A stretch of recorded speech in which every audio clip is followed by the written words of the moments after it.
이번 비서도 한 달 못 버티고 나가겠네. 아버지가 누명을 쓰고 식물인간이 되자 딸 하은은 진실을 밝히기 위해 태성그룹 비서실로 제 발로 걸어 들어갔습니다. 눈물도 피도 없기로 소문난 보스 강재윤의 밑으로요. 첫날부터 서류를 3번씩 다시 써오라는 지독한 괴롭힘이 쏟아졌지만 하은은 버텼습니다. 그런데 출근한 지 고작 한 달째 되던 밤이었습니다. 하은을 투명인간 취급하던 상사가 단둘만 남은 집무실 문을 잠그며 돌변했습니다. 이준혁 씨 딸이죠. 7년 전 당신 아버지를 파멸로 몰고 간 위조 서류, 그거 내가 만든 겁니다. 알고 보니 상사는 아버지를 망가뜨린 공범이었습니다.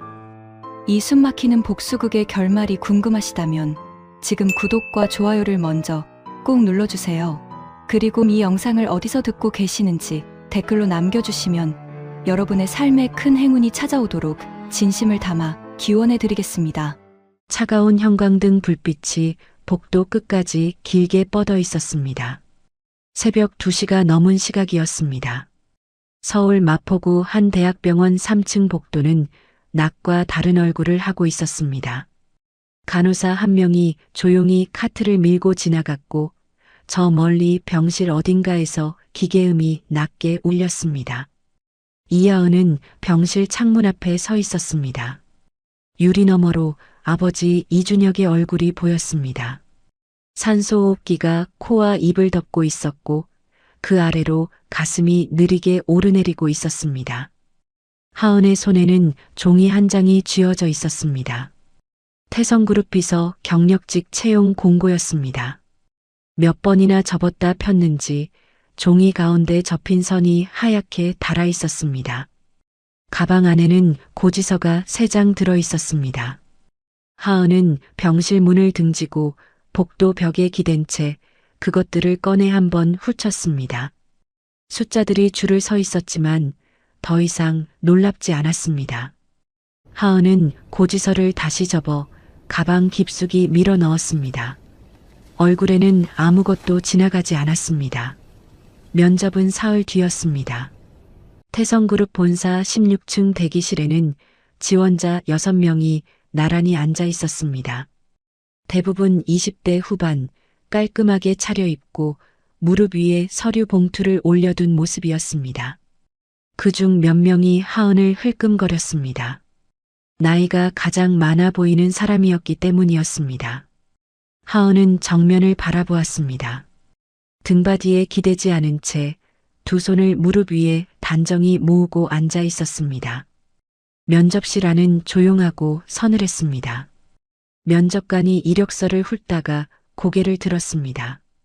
공백기가 3년이네요. 그동안 뭘 하셨습니까? 가볍게 물어보는 투였지만 눈빛은 달랐습니다. 하은이 면접관을 바라보았습니다. 시선이 흔들리지 않았습니다. 아버지 곁에 있었습니다. 짧고 분명한 대답이었습니다. 면접관이 펜을 멈추었습니다. 잠깐이었지만 그 잠깐이 방 안의 공기를 바꾸었습니다. 합격 통보 전화는 이틀 뒤 오후에 왔습니다. 하은은 병원 주차장에 서서 전화를 받았습니다. 통화가 끝나고 나서 한동안 전화기를 내려다보았습니다. 그리고 엘리베이터를 타고 3층으로 올라갔습니다. 병실 문을 조용히 열고 아버지 침대 옆 의자에 앉았습니다. 이준혁의 손을 두 손으로 감쌌습니다.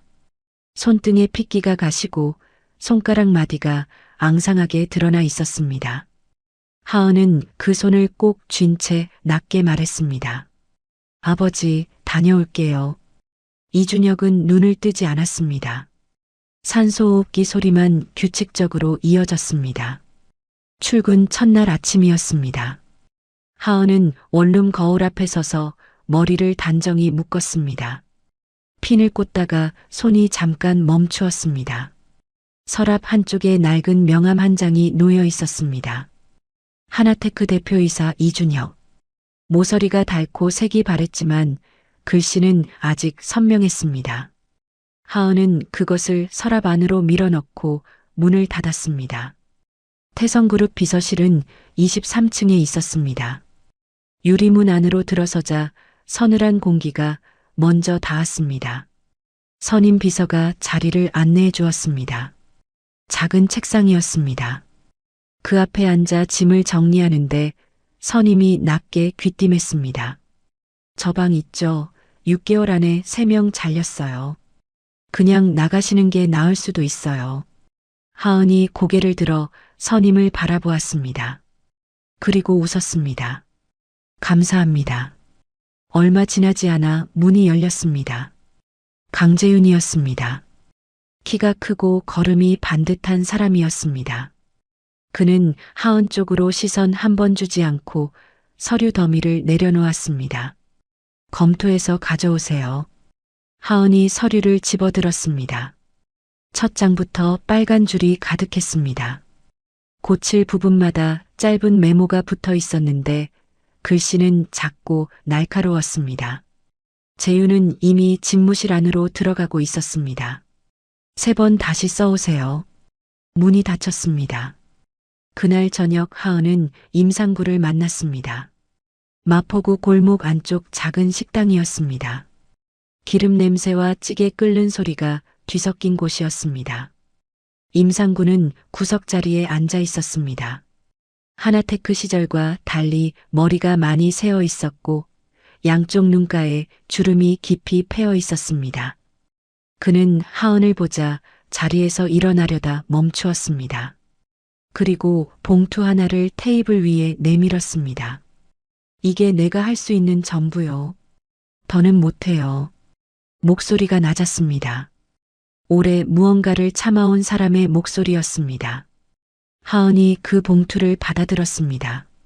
안에 무엇이 들었는지 그 자리에서 열어보지 않았습니다. 두 사람은 한동안 말없이 마주 앉아 있었습니다. 식당 안 텔레비전에서 저녁 뉴스가 흘러나오고 있었습니다. 그 시각 태성그룹 비서실에는 불이 아직 켜져 있었습니다. 강재윤이 책상 앞에 홀로 앉아 서류를 들여다보고 있었습니다. 그러다 손을 멈추었습니다. 서랍에서 이력서 한 장을 꺼냈습니다. 이하은. 이름 위에 손가락이 잠시 얹혔습니다. 창밖으로 서울 야경이 환하게 펼쳐져 있었지만 그는 창 쪽을 보지 않았습니다. 이력서를 오래 들여다보다가 천천히 서랍 안에 도로 넣었습니다. 그리고 다시 서류를 집어들었습니다. 비서실은 조용했습니다. 무언가가 시작되는 밤이었습니다. 다음 날 아침 하은은 6시가 되기 전에 눈을 떴습니다. 원룸 천장이 희붐하게 밝아오고 있었습니다. 알람이 울리기도 전이었습니다. 하은은 이불을 걷고 자리에서 일어났습니다. 세면대 앞에서 찬물로 세수를 하고 거울 속 자신을 잠깐 바라보았습니다. 눈 아래 그늘이 어제보다 조금 더 짙었습니다. 하은은 수건으로 얼굴을 닦으며 고개를 들었습니다. 그것으로 충분했습니다. 출근길 지하철 안은 이른 시각부터 사람들로 가득했습니다. 하은은 손잡이를 잡고 서서 창밖을 바라보았습니다. 터널 안으로 들어가자 유리창이 거울처럼 변했고 그 안에 하은의 얼굴이 비쳤습니다. 무표정한 얼굴이었습니다. 하은은 시선을 거두고 발끝을 내려다보았습니다. 비서실에 도착했을 때 강재윤은 이미 집무실 안에 있었습니다. 불이 켜진 유리문 너머로 그의 실루엣이 보였습니다. 하은이 자리에 앉아 가방을 내려놓는 순간 인터폰이 울렸습니다. 들어오세요. 짧고 낮은 목소리였습니다. 하은이 메모지를 들고 집무실 문을 두드렸습니다. 재윤이 서류를 보다가 눈을 들지 않은 채 말했습니다. 오늘 저녁까지 경쟁사 3곳 분석 보고서 올려요. 시장 점유율, 최근 2년 실적, 주요 인사 변동까지. 하은이 메모를 받아 적는 동안 재윤이 덧붙였습니다. 내일 오전 6시 회의 전까지요. 하은이 고개를 들었습니다. 오늘 저녁이 아니라 내일 새벽이었습니다. 재윤은 이미 다시 서류를 보고 있었습니다. 하은은 고개를 끄덕이고 집무실을 나왔습니다. 선임 비서 정 씨가 복도에서 하은을 보더니 낮게 혀를 찼습니다. 또 시작이네. 하은은 자리에 앉아 노트북을 열었습니다. 그날 오후는 빠르게 지나갔습니다. 하은은 자료를 찾고 수치를 정리하고 표를 만들었습니다. 점심은 책상에서 편의점 삼각김밥 하나로 대신했습니다. 포장지를 뜯는 손이 잠깐 멈춘 것은 아버지가 예전에 즐겨 먹던 것이 생각났기 때문이었습니다. 이준혁은 야근할 때마다 딸 책상 위에 참치 삼각김밥을 하나씩 올려두곤 했었습니다. 하은은 한입 베어 물고 다시 화면을 바라보았습니다. 비서실 불이 하나둘 꺼지기 시작한 것은 저녁 8시가 넘어서였습니다. 선임 비서 정 씨가 가방을 들며 하은을 한번 바라보았습니다. 퇴근 안 해요? 하은이 화면에서 눈을 들지 않고 답했습니다. 조금 있다가요. 정 씨가 말없이 나갔습니다. 비서실이 조용해졌습니다. 복도 쪽 불도 꺼지고 천장 형광등 하나만 남은 공간에서 하은의 자판 소리만 규칙적으로 이어졌습니다. 새벽 2시가 넘었을 때였습니다. 손끝이 차가워지고 있었습니다. 비서실 냉방이 밤새 돌아가고 있었기 때문이었습니다. 하은은 손을 잠깐 멈추고 아버지 병실로 문자를 보냈습니다. 잘 자요. 전송 표시가 떴습니다. 읽음 표시는 뜨지 않았습니다. 당연한 일이었습니다. 하은은 전화기를 뒤집어 책상 위에 올려놓고 다시 화면을 바라보았습니다. 보고서가 완성된 것은 새벽 4시가 조금 넘어서였습니다. 하은은 파일을 저장하고 인쇄 버튼을 눌렀습니다. 프린터 돌아가는 소리가 조용한 비서실 안에 가득 찼습니다. 출력된 보고서를 손으로 가지런히 정리하면서 하은은 처음으로 등받이에 몸을 기댔습니다.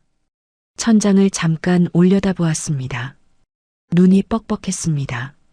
비서실 소파 한쪽에서 2시간 눈을 붙였습니다. 정확히 6시 집무실 문이 열리는 소리에 하은이 눈을 떴습니다. 강재윤이 나와 있었습니다. 그는 하은을 보고 잠깐 멈추었습니다. 소파에서 잠들었던 흔적이 역력한 모습이었습니다. 하은이 자리에서 일어나며 보고서를 건넸습니다. 완성했습니다. 재윤이 그것을 받아 첫 장을 넘겼습니다. 2번째 장, 3번째 장. 손이 천천히 움직였습니다.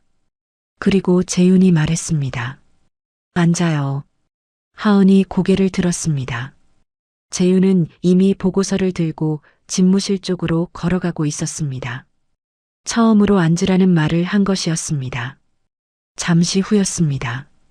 재윤이 집무실에서 나오다가 하은의 책상 위에 무언가를 올려놓고 그냥 지나쳤습니다. 커피잔이었습니다. 캡슐 커피였지만 김이 모락모락 올라오고 있었습니다. 하은이 그 잔을 바라보았습니다. 재윤은 아무 말이 없었습니다. 하은이 두 손으로 잔을 감쌌습니다. 손바닥에 온기가 퍼졌습니다. 오전이 반쯤 지났을 때 강민준이 나타났습니다. 재윤보다 2살 위였지만 분위기는 훨씬 가벼운 사람이었습니다. 그는 노크도 없이 재윤의 집무실 문을 열었다가 하은을 보고 걸음을 멈추었습니다. 위아래로 한번 훑어보는 눈빛이었습니다. 이번 비서는 좀 오래 가려나. 혼잣말처럼 뱉은 말이었지만 충분히 들리는 목소리였습니다. 집무실 안에서 재윤이 눈을 들었습니다. 민준을 바라보는 눈빛이 싸늘하게 가라앉았습니다. 민준이 어깨를 한번 으쓱하고는 집무실 안으로 들어갔습니다. 하은은 그 장면을 보면서 화면에서 눈을 들지 않았습니다. 오후 늦게 재윤이 외출을 나갔습니다. 비서실이 조용해지자 하은은 화장실로 갔습니다. 세면대 앞에 서서 수도꼭지를 틀었습니다. 차가운 물이 흘러나왔습니다. 손목을 물 아래에 댔습니다. 냉기가 팔 안쪽으로 퍼지는 것이 느껴졌습니다. 거울 속 자신을 바라보았습니다. 눈 아래 그늘은 아침보다 더 짙어져 있었습니다. 하은은 물을 잠그고 종이 타월로 손을 닦았습니다. 그리고 비서실로 돌아와 자리에 앉았습니다. 퇴근 무렵이었습니다. 엘리베이터 앞에서 하은과 재윤이 나란히 서게 되었습니다. 문이 열리고 둘이 함께 탔습니다. 층수 버튼이 눌리고 문이 닫혔습니다. 재윤이 정면을 바라보며 물었습니다. 왜 여기 지원했어요? 갑작스러운 질문이었습니다. 하은이 정면을 보며 답했습니다. 일이 필요했습니다. 재윤이 더 묻지 않았습니다. 엘리베이터가 1층에 멈추고 문이 열렸습니다. 재윤이 먼저 걸어 나갔습니다. 하은이 그 뒷모습을 잠깐 바라보다가 반대 방향으로 걸음을 옮겼습니다. 그날 밤 임상구에게서 전화가 왔습니다. 더 깊이 들어가면 안 돼요. 그 집안은 달라요. 내가 곁에서 봤으니까 하는 말이에요. 하은이 버스 창가에 이마를 기대며 답했습니다. 이미 들어왔어요. 짧게 전화를 끊었습니다. 버스 창밖으로 가로등 불빛이 하나씩 흘러갔습니다. 병원에는 10시가 넘어서 도착했습니다. 하은이 병실 문을 살며시 열었습니다. 이준혁은 그대로였습니다. 산소호흡기 소리만 변함없이 이어지고 있었습니다. 하은이 침대 옆 의자에 앉아 아버지의 손을 두 손으로 감쌌습니다. 손이 가늘어져 있었습니다. 뼈가 느껴졌습니다. 하은의 입술이 꽉 다물렸습니다. 눈을 감고 한참 그대로 앉아 있었습니다. 병실 창밖으로 밤바람이 지나가는 소리가 희미하게 들렸습니다. 하은은 아버지의 손을 놓지 않았습니다. 그렇게 하루하루가 쌓여갔습니다. 하은이 태성그룹 비서실에 출근한 지 3주가 지날 무렵이었습니다. 처음 며칠의 긴장이 조금씩 가라앉으면서 하은은 이 공간의 리듬을 몸으로 익혀가고 있었습니다. 재윤이 몇 시에 출근하는지, 보고서를 언제 검토하는지, 어느 시간대에 집무실 문이 닫히는지, 하은은 그것들을 묻지 않고 눈으로 읽었습니다. 비서의 자리에서 할 수 있는 가장 조용한 방식이었습니다. 어느 수요일 저녁이었습니다. 다른 직원들이 하나둘 자리를 비운 뒤에도 재윤의 집무실 불은 꺼지지 않았습니다. 하은도 자리를 지키며 내일 회의 자료를 정리하고 있었습니다. 비서실은 조용했습니다. 자판 두드리는 소리와 멀리서 들려오는 엘리베이터 소리만이 간간히 섞였습니다. 그때 집무실 문이 열렸습니다. 재윤이 서류 몇 장을 들고 나왔습니다. 그러다 하은의 자리에 아직 불이 켜져 있는 것을 보고 걸음을 멈추었습니다. 아직 있었어요? 하은이 고개를 들었습니다. 내일 자료 마무리 중입니다. 재윤이 잠깐 하은을 바라보다가 아무 말 없이 옆 탁자에 서류를 내려놓았습니다. 그가 다시 집무실로 들어가려는 찰나였습니다. 재윤이 발을 멈추더니 창밖을 향한 채로 물었습니다. 아버지가 어떤 분이에요? 뜬금없는 질문이었습니다. 하은의 손이 자판 위에서 한 박자 멈추었습니다. 재윤은 여전히 창밖을 보고 있었습니다. 하은이 천천히 답했습니다. 좋은 분입니다. 그것뿐이었습니다. 재윤이 고개를 조금 움직였습니다. 창유리에 비친 그의 눈빛이 흔들리는 것처럼 보였습니다. 하은은 그것을 놓치지 않았습니다. 재윤은 곧 집무실 안으로 들어갔고 문이 조용히 닫혔습니다. 하은은 화면을 바라보았습니다. 손이 자판 위에 있었지만 움직이지 않았습니다. 이 남자가 왜 그런 것을 물었는지, 그 눈빛이 왜 그 순간 흔들렸는지, 하은은 그것을 아직 알 수 없었습니다. 다만 단순한 냉혹한 후계자가 아닐 수 있다는 생각이 처음으로 스쳤습니다. 다음 날 오전이었습니다. 하은이 출근의 자리에 앉는데 비서실 복도 쪽에서 구두 소리가 들렸습니다. 평소와 다른 걸음소리였습니다. 묵직하고 느린 박자였습니다. 강필중이었습니다. 태성그룹 회장. 흰 머리카락이 반듯하게 빗어 넘겨져 있었고 짙은 감색 정장이 반듯하게 여며져 있었습니다. 그는 비서실 안으로 들어서면서 자연스럽게 주변을 훑었습니다. 익숙한 눈빛이었습니다. 이 공간의 모든 것이 자기 것이라는 것을 아는 사람의 눈빛이었습니다. 재윤이 집무실 문을 열고 나왔습니다. 그 순간 표정이 바뀌었습니다. 굳는다기보다는 지워지는 것 같았습니다. 감정의 표면이 평평하게 다려지는 것처럼요. 하은은 그 변화를 옆에서 보고 있었습니다.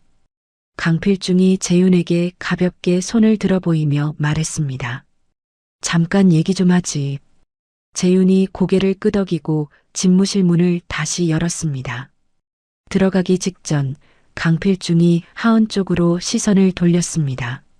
새로운 비서예요? 하은이 자리에서 일어나 가볍게 고개를 숙였습니다. 네, 이하은입니다. 강필중이 하은을 위아래로 한번 훑어보았습니다. 불편하지 않은 척 자연스럽게 이루어진 눈길이었지만 놓치는 것이 없는 눈이었습니다. 그가 웃으며 말했습니다. 우리 재윤이 많이 까다롭죠? 하은이 웃으며 답했습니다. 잘 배우고 있습니다. 서류를 쥔 손이 무릎 아래에서 천천히 주먹을 쥐었지만 얼굴은 흔들리지 않았습니다. 강필중이 고개를 끄덕이며 집무실 안으로 들어갔습니다. 문이 닫혔습니다. 하은은 자리에 앉아 화면을 바라보았습니다. 화면 안의 글자들이 눈에 들어오지 않았습니다. 저 문 안에서 강필중이 재윤에게 무슨 말을 하고 있을지, 재윤은 어떤 표정으로 앉아 있을지, 하은은 그런 것들을 생각하다가 고개를 들었습니다. 지금은 생각할 때가 아니었습니다. 그날 오후 늦게 임상구에게서 전달받은 봉투를 다시 꺼냈습니다. 하나테크 시절 내부 자금 흐름 서류 일부였습니다. 하은은 그것을 노트북 화면 옆에 펼쳐놓고 하나씩 들여다보았습니다. 법인명의 계좌 이체 내역, 날짜별 거래 기록. 손가락이 한 줄에서 멈추었습니다. 태성그룹 계열사명의 법인. 날짜는 아버지가 구속되기 사흘 전이었습니다. 하은은 그 줄을 다시 읽었습니다. 한 번 더 읽었습니다. 눈 아래가 뜨겁게 달아오르는 것이 느껴졌습니다. 하은은 손등으로 눈 아래를 한번 눌렀습니다. 그리고 자료를 덮었습니다. 아직 다 본 것이 아니었지만 오늘은 여기까지였습니다. 복도 쪽에서 발소리가 들렸습니다. 강민준이었습니다. 그는 비서실을 지나치다가 하은을 발견하고 걸음을 늦추었습니다. 아직 퇴근 안 했어요? 하은이 고개를 들었습니다. 민준이 팔짱을 끼며 하은 쪽으로 몸을 기울였습니다. 형 비서치고는 너무 눈치가 빠르시네요. 오래 버티는 것도 그렇고. 웃음이 섞인 말이었습니다. 그러나 눈빛은 웃고 있지 않았습니다. 하은이 웃으며 답했습니다. 과찬이세요. 민준이 하은을 한 번 더 바라보다가 발길을 돌렸습니다. 복도 끝으로 멀어지는 구두 소리가 작아졌습니다. 하은은 시선을 화면으로 되돌렸습니다. 손이 자판 위에 얹혔습니다. 저 사람이 무엇을 느꼈는지, 무엇을 의심하는지 하은은 아직 정확히 알 수 없었습니다. 다만 그 눈빛이 가볍지 않았다는 것은 알았습니다. 유리창 너머 재윤이 그 장면을 보고 있었습니다. 민준이 하은에게 말을 거는 것을 바라보다가 민준의 등이 복도 끝으로 사라지는 것을 확인하고 시선을 거두었습니다. 그리고 다시 서류를 집어들었습니다. 퇴근 무렵이었습니다. 하은이 가방을 챙기는데 집무실 문이 열렸습니다. 재윤이 코트를 걸치며 나왔습니다. 하은과 눈이 마주쳤다가 바로 갈렸습니다. 재윤이 먼저 걸어나가다가 문 앞에서 걸음을 멈추었습니다. 하은 쪽을 보지 않은 채로 말했습니다. 수고했어요. 그리고 그대로 나갔습니다. 하은이 고개를 들었을 때 재윤은 이미 복도를 걷고 있었습니다. 처음으로 나온 말이었습니다. 하은은 잠시 그 자리에 서 있었습니다. 그날 밤 병원에 들러 아버지 손을 잡으면서 하은은 오늘 하루를 조용히 되짚었습니다.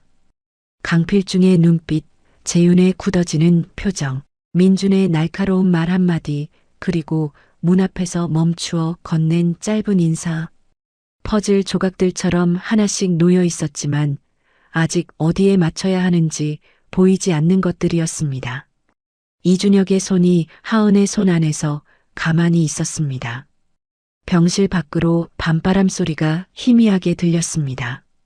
하은은 눈을 감지 않았습니다. 아직 생각해야 할 것들이 남아 있었습니다. 며칠이 더 지났습니다. 강민준이 움직이기 시작한 것은 하은이 출근한 지 한 달이 채 되지 않았을 때였습니다. 그는 원래 촉이 빠른 사람이었습니다. 비서실을 지나칠 때마다 하은을 흘끔거리는 횟수가 조금씩 늘었고 말을 거는 방식도 달라졌습니다.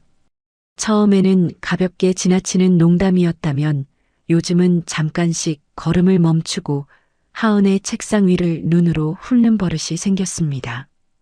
하은은 그것을 모르는 척했습니다. 그러나 놓치지는 않았습니다. 그날도 오전이었습니다. 민준이 재윤의 집무실 문을 두드리더니 안으로 들어갔습니다. 문이 완전히 닫히지 않은 채로 틈이 남았습니다. 하은은 자리에서 자료를 정리하며 귀를 세웠습니다. 민준의 목소리가 낮게 흘러나왔습니다. 형, 그 비서 말이에요. 이력서에 공백이 있는 거 알아요? 전 직장도 좀 이상하고 한번 알아보는 게 낫지 않아요? 잠시 침묵이 흘렀습니다. 재윤의 목소리는 들리지 않았습니다. 민준이 혼자 말을 이었습니다. 뭐, 형이 알아서 하겠지. 그냥 얘기해 두는 거예요. 구두 소리가 집무실 안에서 문 쪽으로 가까워졌습니다. 하은은 이미 화면을 보고 있었습니다. 민준이 나가고 나서 집무실 안이 조용해졌습니다. 유리문 너머로 재윤이 보였습니다. 그는 서랍을 열었습니다. 무언가를 꺼내는 것 같았습니다. 잠시 후 서랍을 닫고 창밖을 바라보았습니다. 오래 그 자리에 서 있었습니다. 오후가 깊어질 무렵이었습니다. 인터폰이 울렸습니다. 들어오세요. 하은이 메모지를 들고 일어섰습니다. 집무실 문을 두드리고 안으로 들어갔습니다. 재윤은 책상 앞에 앉아 있었습니다.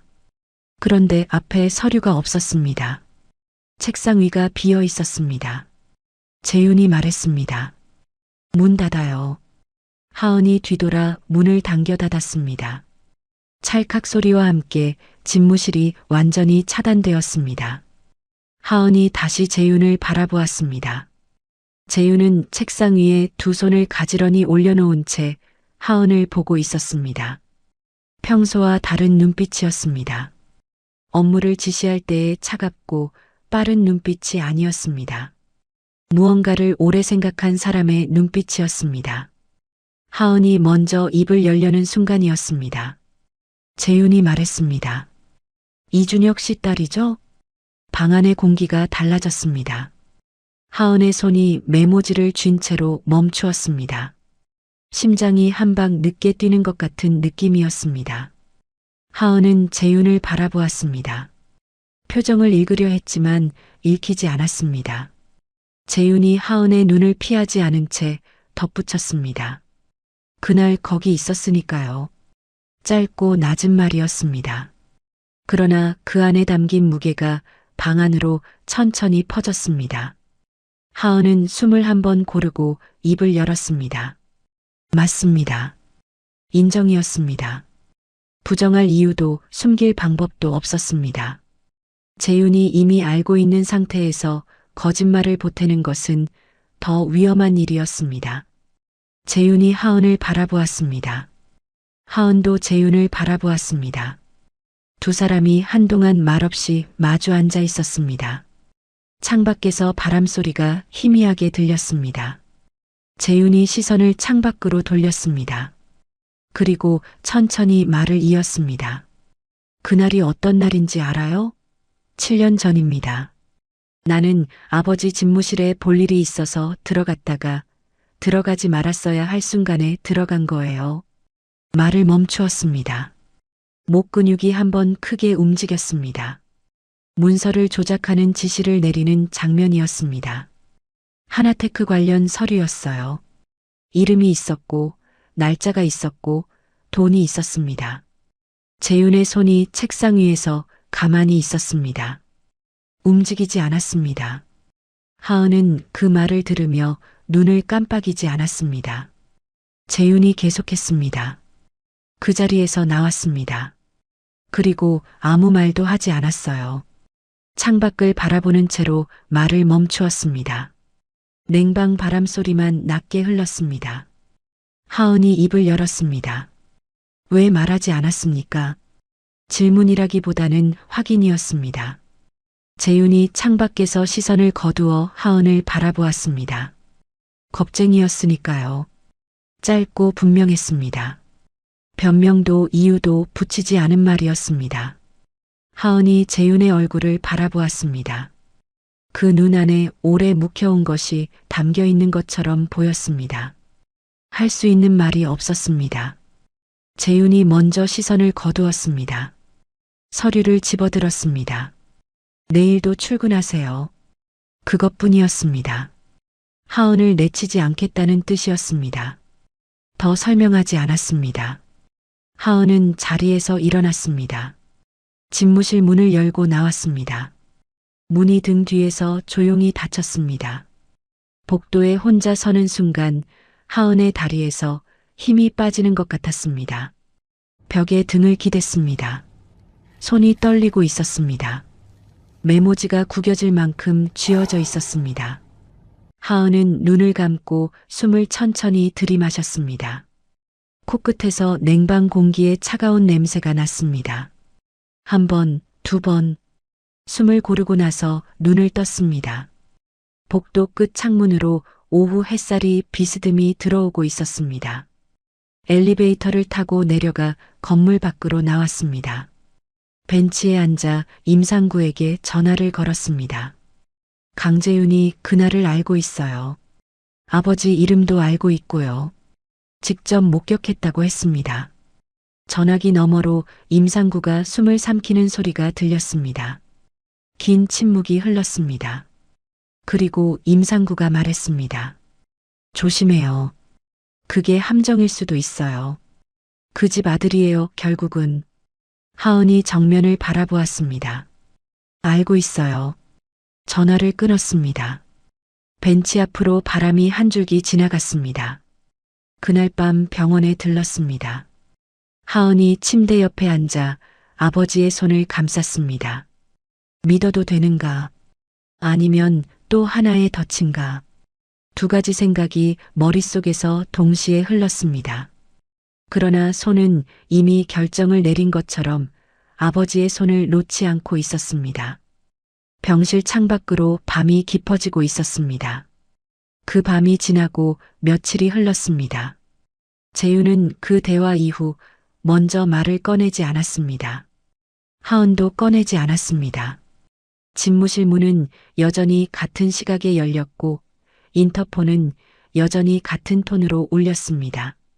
업무 지시가 내려오고 보고서가 오가고 서류가 쌓이고 줄어들었습니다. 겉으로는 아무것도 달라지지 않은 것처럼 보였습니다. 그러나 두 사람 사이 공기는 달랐습니다. 말하지 않은 것들이 비서실 안에 조용히 내려앉아 있었습니다. 하은은 그 시간 동안 재윤을 관찰했습니다. 강필중이 다녀간 날 오후 굳어지던 그 표정, 민준을 대하는 방식, 그리고 밤늦게까지 혼자 집무실에 남아 있는 버릇.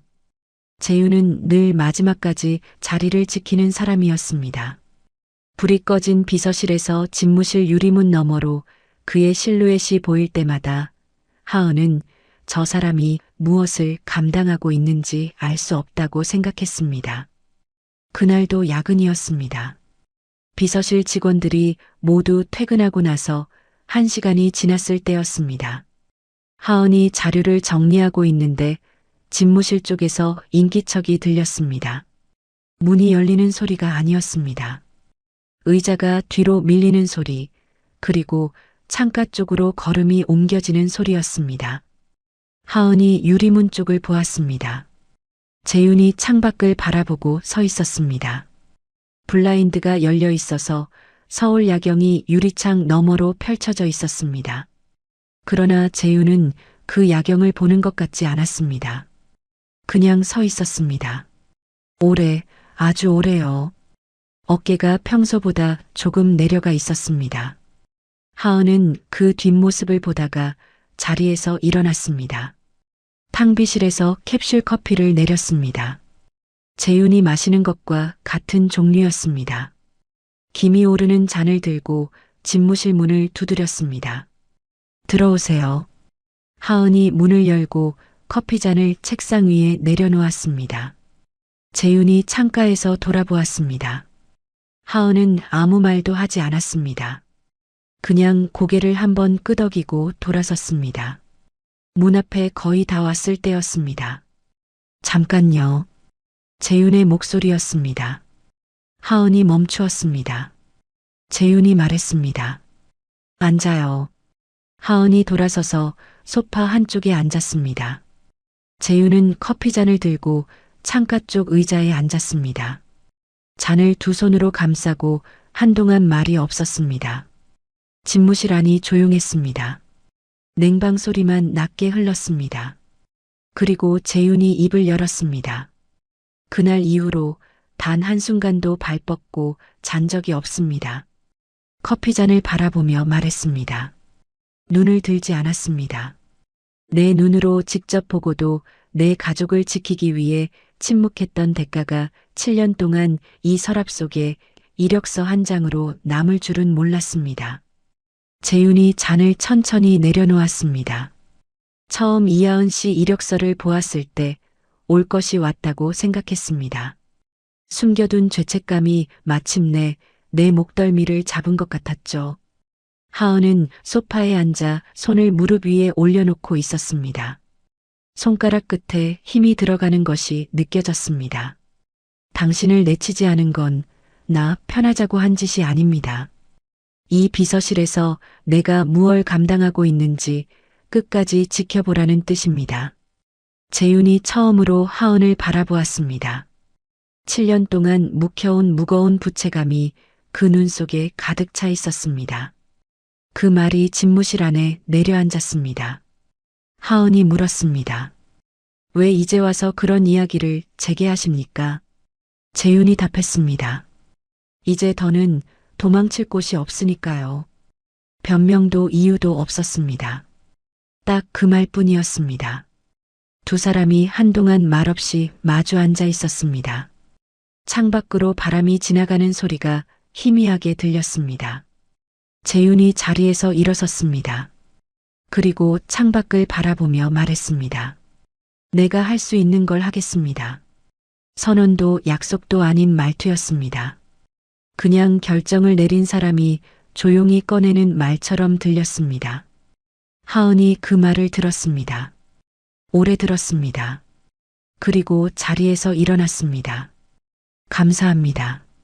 짧게 말하고 집무실을 나왔습니다. 비서실 자리에 앉아 노트북 화면을 켰습니다. 손이 자판 위에 올려졌지만 한동안 움직이지 않았습니다.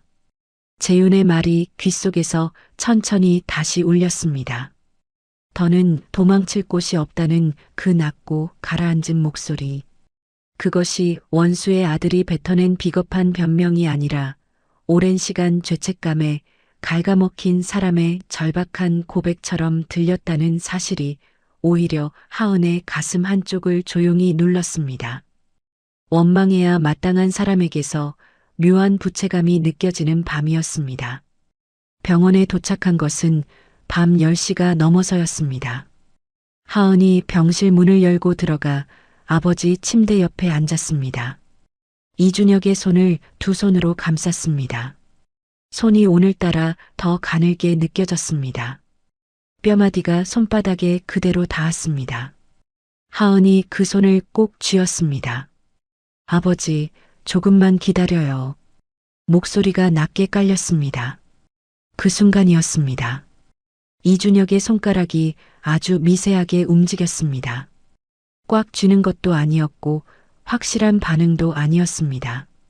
그냥 아주 작게 손끝이 떨리듯 움직인 것이었습니다. 하은이 숨을 멈추었습니다. 그리고 아버지 손을 더 꼭 쥐었습니다.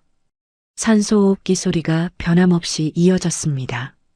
병실 창밖으로 밤바람 소리가 들렸습니다. 하은은 눈을 감지 않았습니다. 다음 날 아침이었습니다. 하은이 비서실 자리에 앉아 가방을 내려놓는데 책상 위에 서류 봉투 하나가 놓여 있었습니다. 발신인이 없었습니다. 봉투 겉면에 아무것도 적혀 있지 않았습니다. 하은이 주위를 한번 둘러보았습니다. 선임 비서 정 씨는 아직 출근 전이었습니다. 비서실 안에는 하은 혼자였습니다. 유리문 너머 집무실에는 이미 불이 켜져 있었습니다. 하은이 봉투를 집어들었습니다. 안에 서류가 여러 장 들어 있었습니다. 첫 장을 펼치자 태성그룹 계열사 법인명의 계좌 거래 내역이었습니다. 날짜와 금액이 줄을 맞춰 인쇄되어 있었습니다. 하은이 집무실 쪽을 바라보았습니다. 재윤은 눈을 들지 않았습니다. 그러나 귀는 이쪽을 향해 있는 것 같았습니다. 하은은 봉투를 서랍 안에 넣었습니다. 그리고 임상구에게서 받은 자료를 꺼냈습니다. 두 묶음을 나란히 펼쳐놓고 한 줄씩 대조해 나갔습니다. 손가락이 페이지를 넘길 때마다 형광등 불빛 아래 숫자들이 또렷하게 드러났습니다. 그림이 맞아 들어가기 시작한 것은 세 번째 장을 넘겼을 때였습니다. 하나테크에서 빠져나간 자금이 유령법인 3개를 거쳐 세탁된 흔적이었습니다. 하은의 손가락이 화면을 짚으며 멈추었습니다. 아버지 이름이 보였습니다. 이준혁? 돈을 빼돌린 사람으로 기록된 이름이었습니다. 하은이 그 이름을 오래 바라보았습니다. 눈 아래가 뜨겁게 달아올랐지만 손은 멈추지 않았습니다. 그때 복도 쪽에서 구두 소리가 들렸습니다. 강민준이었습니다. 하은이 자연스럽게 자료를 넣었습니다.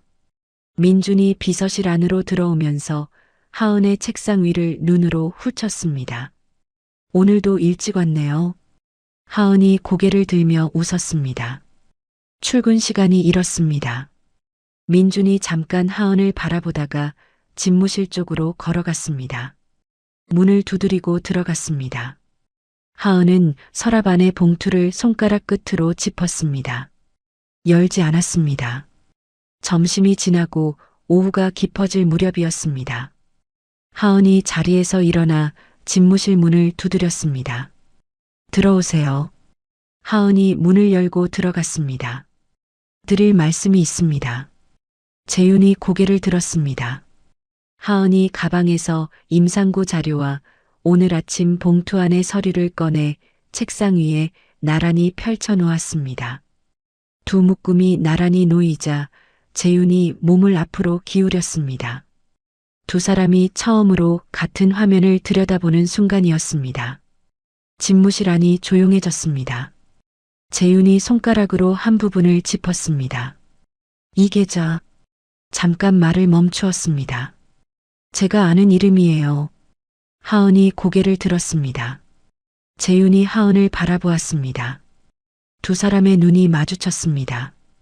재윤이 말했습니다. 자금 흐름은 내가 내부에서 추적할 수 있어요.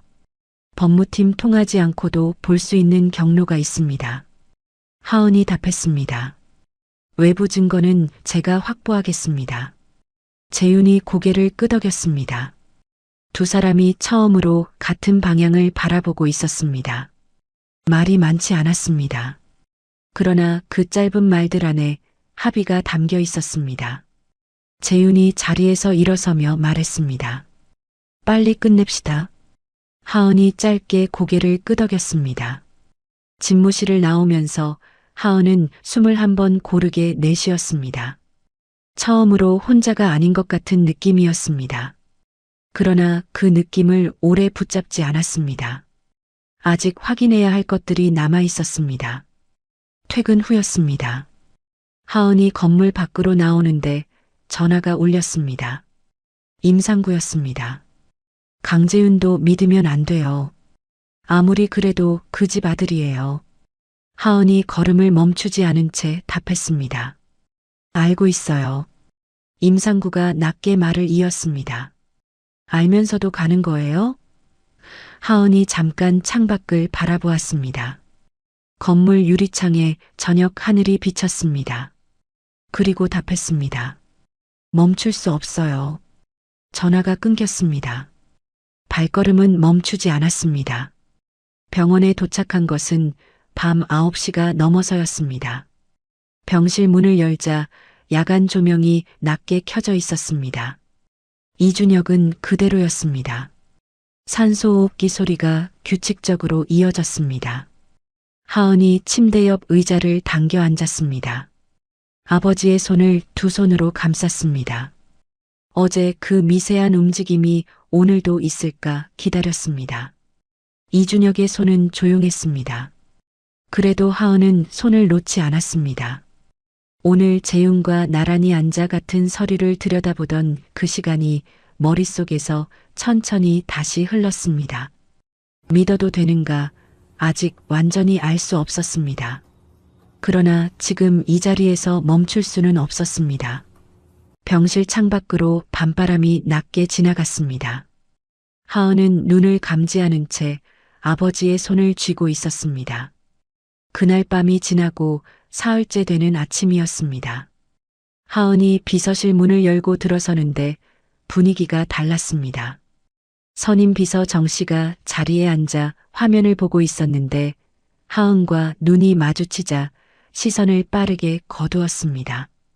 복도 쪽에서 낯선 얼굴 두 명이 걸어오고 있었습니다. 감사팀 직원이었습니다. 그중 한 명이 하은의 자리 앞에서 멈추었습니다. 이하은 씨 자리 맞죠? 서류를 들고 있었습니다. 내부 자료 관리 관련해서 확인할 사항이 생겼습니다. 자리 좀 볼게요. 딱딱한 말투였습니다. 하은이 자리에서 한 발짝 물러섰습니다. 감사팀 직원이 서랍을 열었습니다. 파일을 꺼내 훑었습니다. 노트북 화면을 켜달라고 했습니다. 하은이 노트북을 열었습니다. 손이 자연스럽게 움직였습니다. 중요한 파일은 사흘 전에 이미 외부 저장 장치로 옮겨둔 뒤였습니다. 책상 위에 남은 것은 일반 업무 자료뿐이었습니다. 감사팀 직원이 화면을 들여다보는 동안 하은은 정면을 바라보았습니다. 표정이 흔들리지 않았습니다. 그 장면을 집무실 유리문 너머에서 재윤이 보고 있었습니다. 그는 서류를 들고 있다가 손을 천천히 내렸습니다. 그리고 집무실 문을 열고 나왔습니다. 걸음이 빠르지 않았습니다. 그러나 멈추지도 않았습니다. 재윤이 감사팀 직원 앞에 섰습니다. 무슨 일입니까? 목소리가 낮았습니다. 직원이 답했습니다. 내부 자료 유출 관련 감사 진행 중입니다. 비서실 자료 확인 요청이 들어와서요. 재윤이 그 직원을 바라보았습니다. 차갑고 또렷한 눈빛이었습니다. 내 비서실은 내가 관리합니다. 외부 요청으로 들어오려면 나한테 먼저 얘기하는 게 순서예요. 직원이 잠깐 머뭇거렸습니다. 재윤이 덧붙였습니다. 오늘은 여기까지입니다. 감사팀 직원이 서류를 접어들고 물러났습니다. 복도 쪽으로 멀어지는 발소리가 작아졌습니다. 재윤이 집무실로 돌아가다가 하은을 한번 바라보았습니다. 아무 말도 하지 않았습니다. 그냥 눈이 마주쳤다가 갈렸습니다. 하은이 자리에 앉았습니다. 손을 무릎 위에 가만히 올려놓았습니다. 손끝이 미세하게 떨리고 있었습니다. 하은이 두 손을 꼭 쥐었다가 천천히 폈습니다. 오후에 강필중이 재윤을 불렀습니다. 하은이 인터폰 소리를 들었습니다. 재윤이 집무실에서 나오면서 코트를 걸쳤습니다. 표정이 평소와 달랐습니다. 어딘가 단단하게 각이 진 얼굴이었습니다. 하은이 고개를 들자 재윤이 말했습니다. 다녀올게요. 그것뿐이었습니다. 재윤이 나간 뒤 비서실이 조용해졌습니다. 정 씨가 자리를 비웠고 혼자 남은 공간에서 하은이 자판을 두드렸습니다. 얼마나 지났을까요? 재윤이 돌아온 것은 1시간이 넘어서였습니다. 집무실 문을 열고 들어가는 뒷모습이 보였습니다. 코트를 벗는 동작이 느렸습니다. 문이 닫혔습니다. 하은이 잠시 후 커피잔을 들고 집무실 문을 두드렸습니다. 들어오세요. 재윤이 창가에 서 있었습니다. 하은이 커피잔을 책상 위에 내려놓고 돌아서려는데 재윤이 말했습니다. 아버지가 내보내라고 했어요. 하은이 멈추었습니다. 재윤이 창밖을 보며 말을 이었습니다. 거부했습니다. 짧고 단단한 말이었습니다. 하은이 재윤의 뒷모습을 바라보았습니다. 어깨가 반듯했습니다. 아까보다 더 반듯하게 느껴졌습니다. 하은이 답했습니다. 감사합니다. 재윤이 고개를 돌리지 않았습니다. 내일도 출근해요. 하은이 집무실을 나왔습니다. 복도에서 강민준과 마주쳤습니다. 민준이 걸음을 멈추었습니다. 그리고 웃으며 하은 앞으로 한 발짝 다가섰습니다. 오늘 수고 많았어요. 낮고 부드러운 목소리였습니다. 그러나 그 안에 뭔가 다른 것이 섞여 있었습니다. 형이 지금은 막아줄 수 있어요. 그런데 형도 결국은 이 집 사람이에요. 언제까지 당신 편일지는 아무도 모르죠. 웃음이 섞인 말이었습니다. 하은이 민준을 바라보았습니다. 눈을 피하지 않았습니다. 좋은 말씀 감사합니다. 그리고 걸음을 옮겼습니다. 민준의 시선이 등 뒤에서 느껴졌습니다. 하은은 걸음을 늦추지 않았습니다. 복도를 걸으면서 손을 천천히 주먹 쥐었다가 폈습니다. 그날 밤 하은이 임상구에게 전화를 걸었습니다. 감사팀이 움직였어요. 민준이 설계한 겁니다. 임상구가 낮게 답했습니다. 속도 높여야 해요. 그쪽에서 먼저 치고 들어오기 전에요. 하은이 버스 창가에 등을 기대며 말했습니다. 알고 있어요. 전화를 끊고 창밖을 바라보았습니다. 가로등 불빛이 하나씩 뒤로 흘러갔습니다. 병원 병실 안은 조용했습니다. 하은이 아버지 손을 감쌌습니다. 이준혁의 손이 오늘따라 조금 더 차갑게 느껴졌습니다. 하은이 두 손으로 더 꼭 쥐었습니다. 산소호흡기 소리가 규칙적으로 이어졌습니다. 창밖에 밤이 깊어져 있었습니다. 하은은 눈을 감지 않았습니다. 아직 끝낼 수 없었습니다. 그날 밤이 지나고 이틀 뒤였습니다. 재윤이 집무실로 하은을 불렀습니다. 평소처럼 인터폰이 울렸지만 목소리가 조금 달랐습니다. 더 낮고 천천히 말하는 것 같았습니다. 하은이 메모지를 들고 들어갔습니다. 집무실 안에 노트북이 2대 펼쳐져 있었습니다. 재윤의 것과 하나 더. 탁자 위에 서류가 여러 묶음 나란히 놓여 있었습니다. 재윤이 의자를 당겨 앉으며 말했습니다. 앉아요. 오늘은 같이 봐야 할 게 있어요. 두 사람이 나란히 앉아 화면을 들여다보기 시작했습니다. 재윤이 내부에서 추적한 자금 흐름과 하은이 임상구에게 받은 자료가 한 화면 안에서 만나기 시작했습니다. 하나테크 강탈 전모였습니다. 회사 자산이 어떻게 빠져나갔는지, 유령법인 3개가 어떤 순서로 자금을 받아 세탁했는지, 그리고 최종적으로 돈이 어디로 흘러들어갔는지 숫자들이 줄을 맞추어 나타나기 시작했습니다. 재윤이 손가락으로 화면 한 부분을 짚었습니다. 그리고 멈추었습니다. 이 날짜, 재윤의 목소리가 낮아졌습니다. 내가 아버지 집무실에서 처음 목격한 날이에요. 하은이 그 날짜를 바라보았습니다. 서류의 숫자들이 눈에 또렷하게 들어왔습니다. 두 사람이 잠시 말없이 화면을 바라보았습니다. 재윤이 천천히 입을 열었습니다. 미안합니다. 하은이 고개를 들었습니다.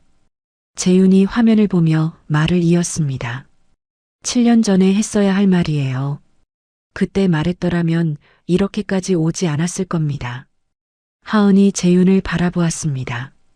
재윤은 화면에서 눈을 들지 않았습니다. 하은이 대답하는 대신 다음 파일을 열었습니다. 자판 위에 손이 올려졌습니다. 재윤이 그 옆모습을 바라보다가 시선을 거두었습니다. 두 사람이 나란히 앉아 자료를 맞춰나가는 동안 시간이 빠르게 흘렀습니다. 복도 쪽 불이 꺼지고 비서실이 완전히 조용해진 뒤에도 집무실 안에 두 노트북 화면은 켜져 있었습니다. 재윤이 하은의 빈 찻잔을 집어들고 자리에서 일어났습니다. 탕비실 쪽으로 걸어갔다가 따뜻하게 채워 돌아왔습니다. 하은의 책상 앞에 내려놓았습니다. 하은이 두 손으로 잔을 받았습니다. 온기가 손바닥에 퍼졌습니다. 두 사람은 아무 말도 하지 않았습니다. 그것으로 충분했습니다. 자정이 가까워질 무렵이었습니다. 재윤이 화면을 들여다보다가 손을 멈추었습니다. 검찰 쪽에 누군가 있어요. 로비가 있었던 겁니다. 하은이 그 부분을 들여다보았습니다. 수사 기록 중 일부가 누락된 흔적이었습니다. 날짜와 날짜 사이 빠진 구간이 너무 정확했습니다. 우연이 아니었습니다. 재윤이 말했습니다. 이 부분은 내가 따로 확인해 볼게요. 하은이 고개를 끄덕였습니다. 그때 하은의 전화기가 진동했습니다. 임상구였습니다. 하은이 자리에서 일어나 집무실 한쪽으로 걸어가며 전화를 받았습니다. 임상구의 목소리가 낮고 급했습니다. 오늘 저녁부터 낯선 차가 따라붙고 있어요. 아까 편의점 갔다 오는데도 있었어요. 같은 차예요.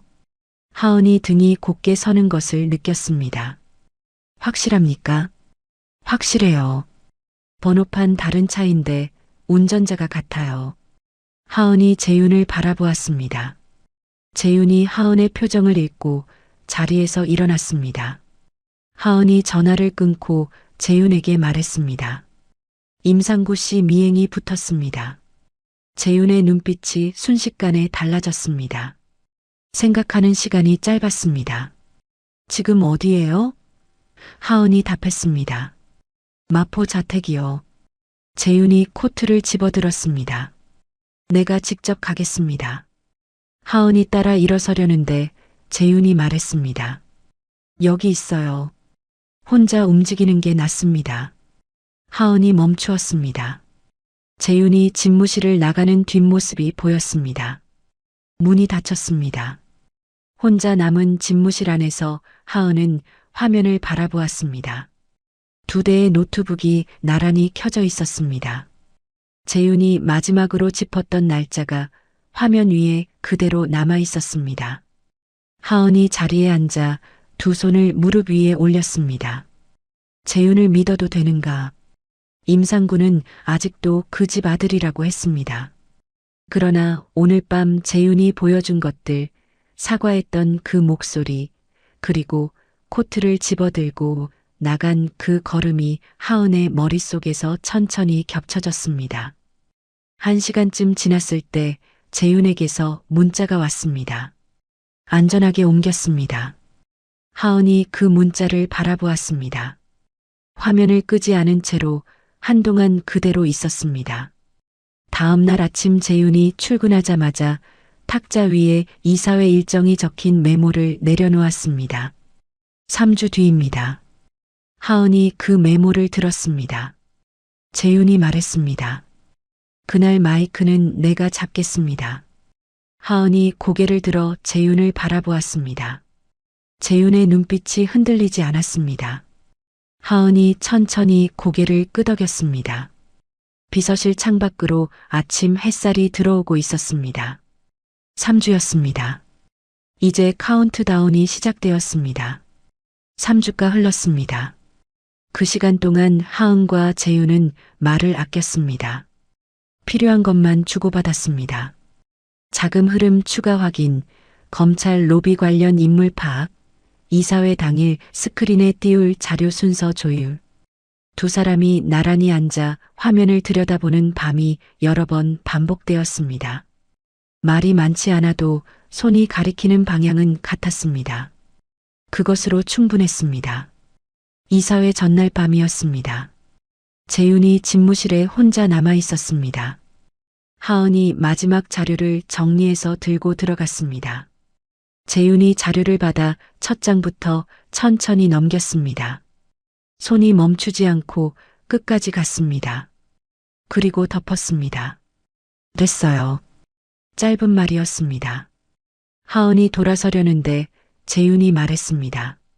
내일 어디 있을 거예요? 하은이 답했습니다. 근처에 있겠습니다. 재윤이 고개를 끄덕였습니다. 두 사람이 잠깐 마주 보았습니다. 말이 없었습니다. 창밖으로 서울 야경이 펼쳐져 있었습니다. 이사회 당일 아침이었습니다. 하은이 6시가 되기 전에 비서실에 도착했습니다. 집무실 불이 이미 켜져 있었습니다. 재윤이 나왔습니다. 평소와 같은 정장이었습니다. 그런데 달랐습니다. 표정이 달랐습니다. 굳어 있다기보다 가라앉아 있었습니다. 오래 결정을 내린 사람의 얼굴이었습니다. 하은과 눈이 마주쳤습니다. 재윤이 먼저 고개를 끄덕였습니다. 하은도 끄덕였습니다. 말이 필요하지 않았습니다. 강민준이 나타난 것은 이사회 시작 30분 전이었습니다.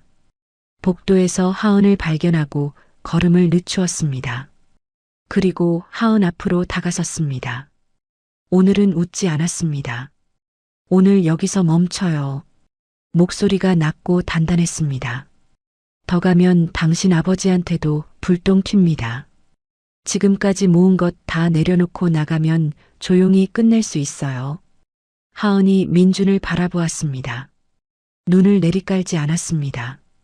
잠깐 침묵이 흘렀습니다. 그리고 하은이 말했습니다. 비켜요.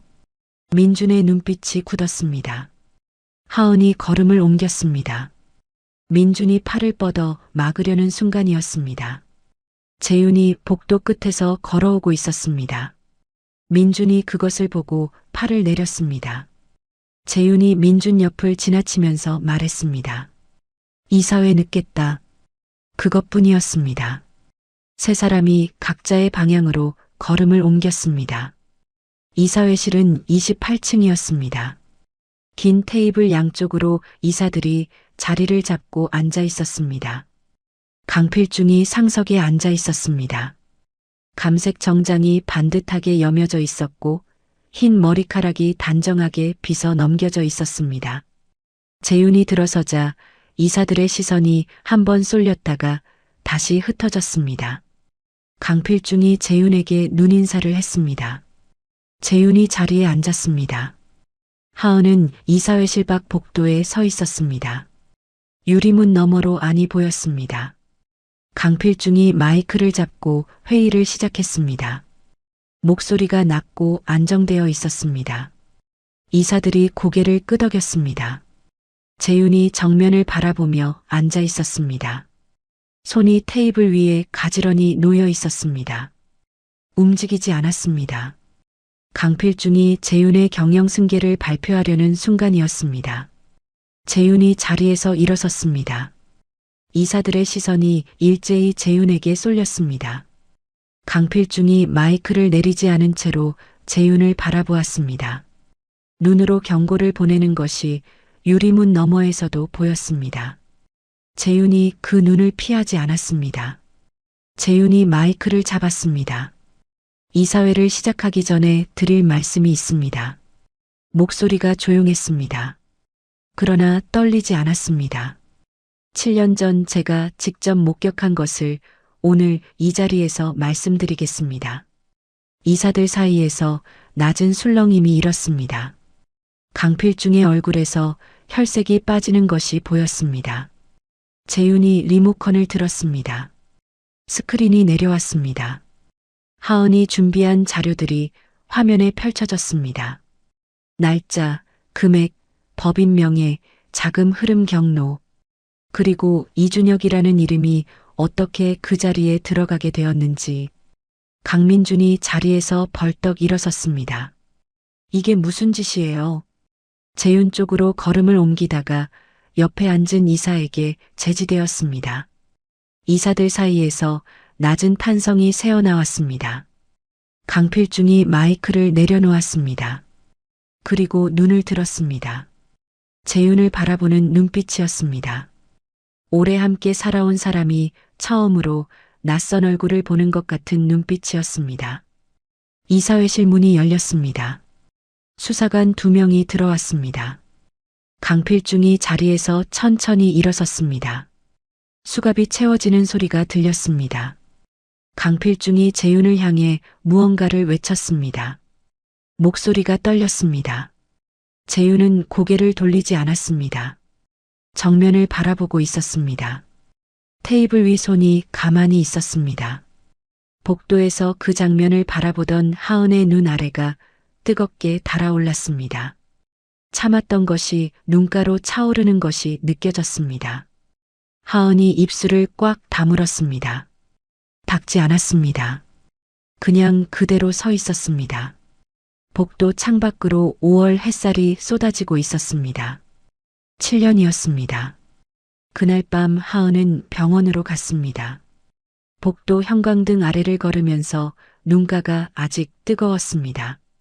이사회실 복도에서 참아두었던 것이 엘리베이터 안에서 결국 흘러내렸습니다. 소리 없이 그냥 볼을 타고 주르륵 내려갔습니다. 하은은 닦지 않았습니다. 엘리베이터 문이 열릴 때쯤 손등으로 한번 눌렀습니다. 그것뿐이었습니다. 병실 문을 여는데 간호사가 나오다가 하은을 보고 멈추었습니다. 아, 마침 연락드리려 했어요. 목소리가 조금 달랐습니다. 평소보다 밝았습니다. 오늘 오후부터 눈을 움직이세요. 손도 반응이 있고요. 담당 선생님이 내일 아침에 정밀 확인하신다고 하셨어요. 하은이 간호사를 바라보았습니다. 말이 나오지 않았습니다. 간호사가 웃으며 지나갔습니다. 하은이 병실 안으로 들어섰습니다. 이준혁이 그대로 누워 있었습니다. 산소호흡기 소리가 규칙적으로 이어졌습니다. 그런데 달랐습니다. 눈꺼풀이 미세하게 떨리고 있었습니다. 하은이 침대 옆 의자를 당겨 앉았습니다. 아버지의 손을 2손으로 감쌌습니다.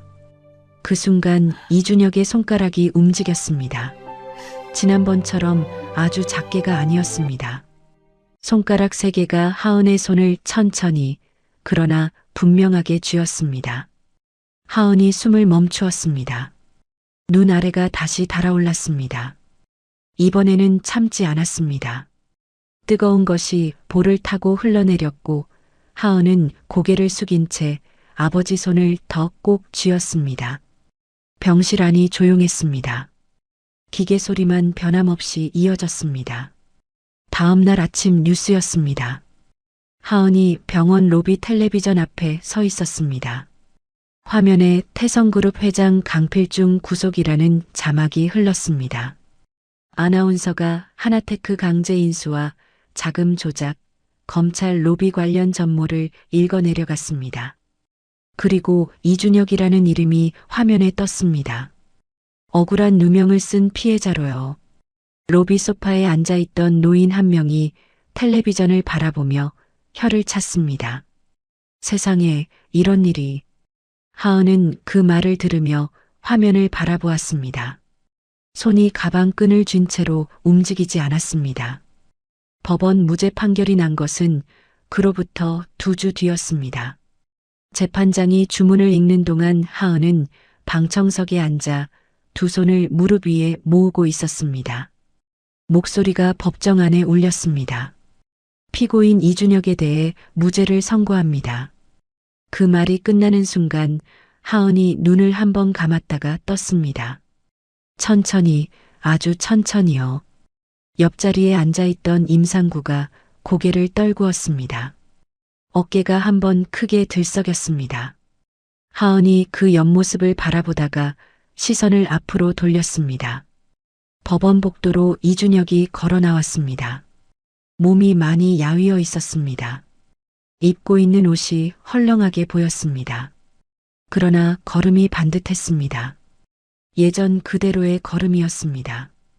하은이 아버지 앞으로 걸어갔습니다. 이준혁이 딸을 보았습니다. 눈이 흔들렸습니다. 하은이 아버지의 팔을 두 손으로 잡았습니다. 두 사람이 말없이 서 있었습니다. 복도 창밖으로 5월 햇살이 쏟아지고 있었습니다. 법원 입구에 재윤이 서 있었습니다. 기다리고 있었습니다. 이준혁이 재윤을 보고 걸음을 멈추었습니다. 그리고 천천히 재윤 앞으로 걸어갔습니다. 이준혁이 두 손으로 재윤의 손을 감쌌습니다. 손등에 핏줄이 도드라진 가늘고 야윈 손이었습니다. 고생했소. 목소리가 낮고 갈라져 있었습니다. 재윤이 고개를 숙였습니다. 오래 숙이고 있었습니다. 고개를 드는데 시간이 걸렸습니다. 임상구가 입구 한쪽에 서 있었습니다. 사람들 뒤쪽이었습니다. 이준혁이 그를 발견했습니다. 두 사람의 눈이 마주쳤습니다. 임상구가 고개를 깊이 숙였습니다. 오래, 아주 오래요. 이준혁이 천천히 그쪽으로 걸어갔습니다. 그리고 임상구의 어깨에 손을 얹었습니다. 가볍게, 그러나 분명하게요. 임상구의 어깨가 떨렸습니다. 두 사람이 말없이 서 있었습니다. 지나가는 사람들이 그 옆을 스쳐갔습니다. 재윤이 이사회를 소집해 전문 경영인 체제 전환을 선언한 것은 며칠 뒤였습니다. 기자회견장에 선 재윤의 얼굴은 처음 보는 얼굴이었습니다. 비서실에서 서류를 내던지던 그 차가운 얼굴이 아니었습니다. 반듯하고 또렷했습니다. 하은이 그 기자회견을 병원 로비에서 아버지와 나란히 바라보았습니다.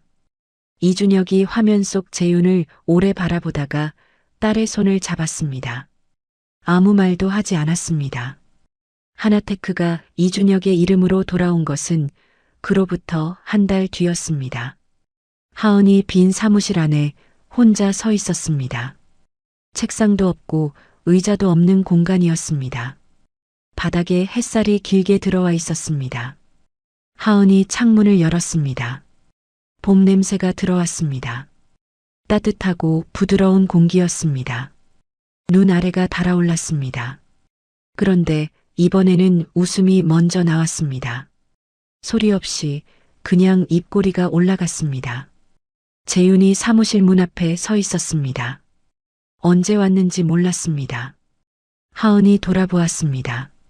재윤이 물었습니다. 이제 어디 가요? 하은이 창밖을 한번 바라보다가 재윤 쪽을 바라보며 답했습니다. 아직 정하지 않았어요.